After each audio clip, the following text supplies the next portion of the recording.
भोर में देखा हुआ सपना कहते हैं सच होता है। यदि हम उसको कह देते हैं तो उसका जो दुष्प्रभाव है खत्म हो जाता है। सुबह का सपना सुनाने वाले मुझे अपना सपना सुनाते हैं।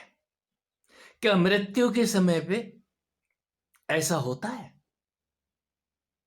जब प्राणी मरने के नजदीक होता है तो उसकी आंखों के आगे उसका पूरा जीवन वृत्त चलता नजर आता है और ऐसा हमें हो रहा है। क्या हमारा मृत्यु काल नजदीक है?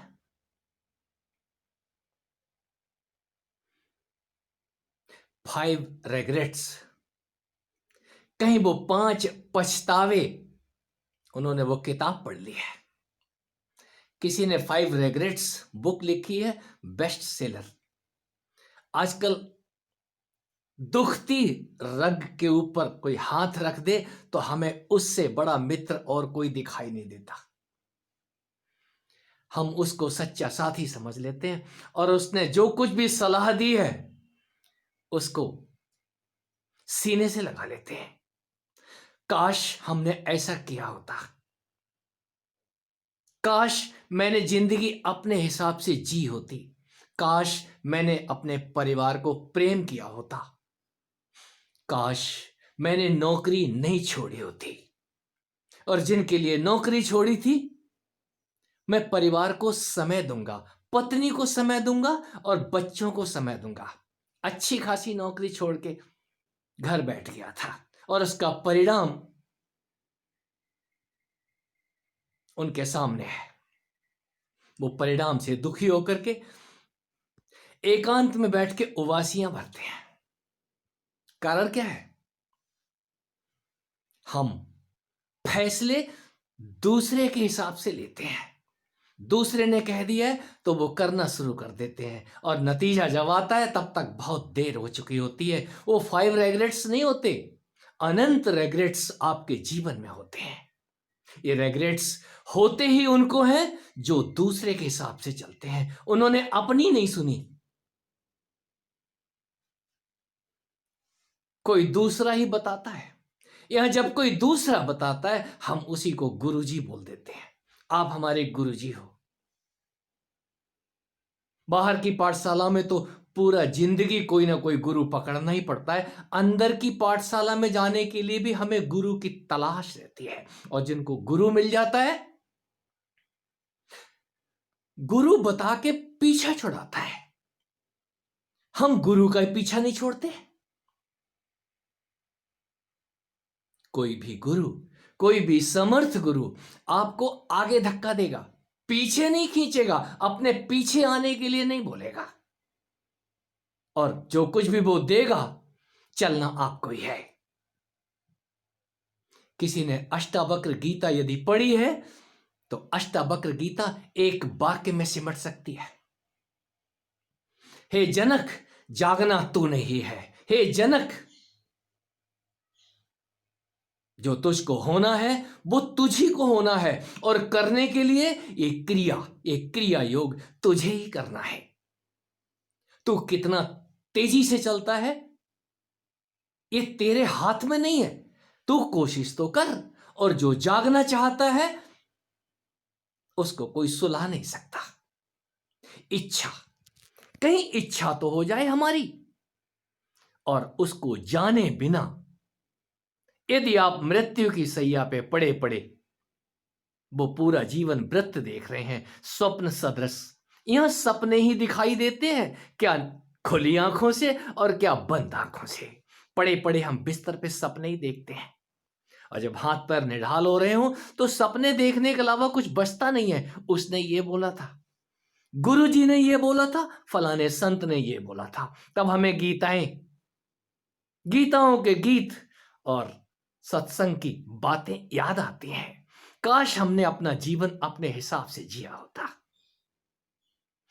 काश मरने से पहले एक क्षण पर्याप्त है। आप जाग तो जाओ और जागना मैं उसी को कहता हूं, आपके अंदर कुछ ऐसा है जो प्रतिक्षण जिसका उदय होता है, प्रतिक्षण जो जागता है। और जो जागता है, मैं उसी परम प्रज्ञा के साथ कुछ क्षण होशो हवास से भरे होने की बात करता हूं। यहां कौन जागा? ये जागरण अद्भुत है।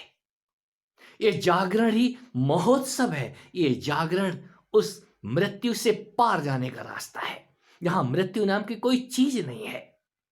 थोड़ी देर के लिए हम इस शरीर में होने का एहसास भर करते हैं।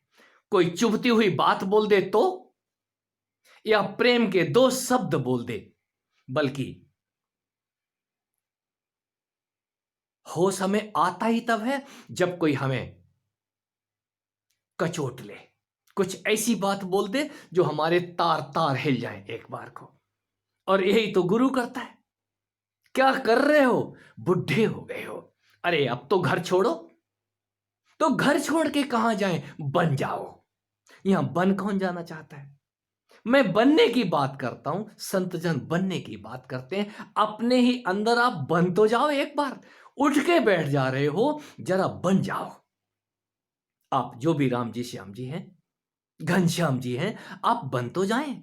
और जब आप बन जाते हैं तो जाग के पहले इस तन में होशो हवास से देखो, ये कौन जागा।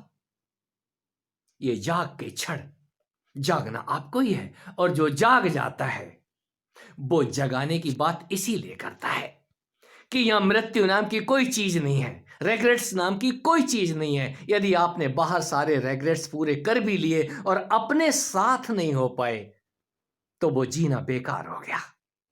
जो अपने साथ होने का आनंद लेते हैं, वो फिर दूसरे के गुलाम नहीं होते। यह गुलामी तभी तक है जब तक आप अपना चेहरा नहीं देख पाए।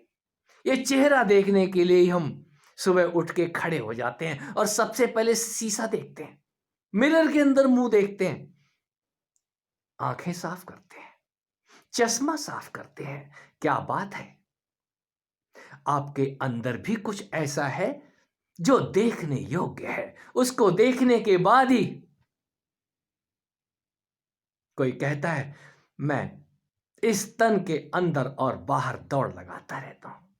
ये सब का सब इतना आनंददायक है, इस तन में आना और इस तन से बाहर जाना। कोई कृष्ण सरीखे सुबह उठते ही अपनी लखुटी और कमरिया उठा के, मां गौएं चराने जाऊंगा। कौन सी गौएं?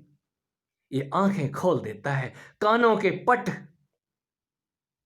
अपने आप खुल ही जाते हैं और मुख ये गाने के लिए, ये बांसुरी आपकी बजने लग जाती है। आपके सातों स्वर, आपके ये पांचों मित्र, आपकी ये पांचों इंद्रियां जरा एक बार जाग तो जाए। और जागना आपने ही है। हे जनक, अगर तुझे कोई किसी भी तरीके से क्यों ना जगाता रहे और तू जागना ना चाहे, तो तुझे कोई नहीं जगा सकता।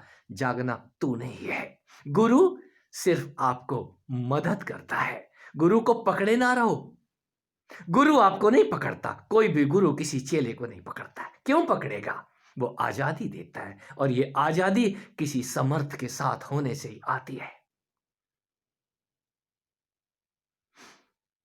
और जिसको वो आजादी नसीब हो गई है, वो रिग्रेट्स नहीं करते, प्रति क्षण प्रति पल का आनंद लेते हैं। आज सूर्योदय हुआ है, वो उस सूर्य के साथ ही हो लेते हैं, और शाम तक इस वन के अंदर सूर्य रश्मियों के साथ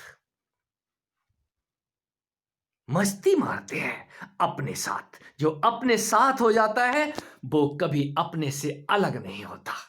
और जो साथ हो गए हैं, मैं उन्हीं को जीवन मुक्त कहता हूं। ये जीवन मुक्तता आती ही तब है आपको वो सब नसीब हो जो एक जीवन मुक्त होने के लिए चाहिए। ध्यान यात्रा ही है। और ध्यान किसका? अपना।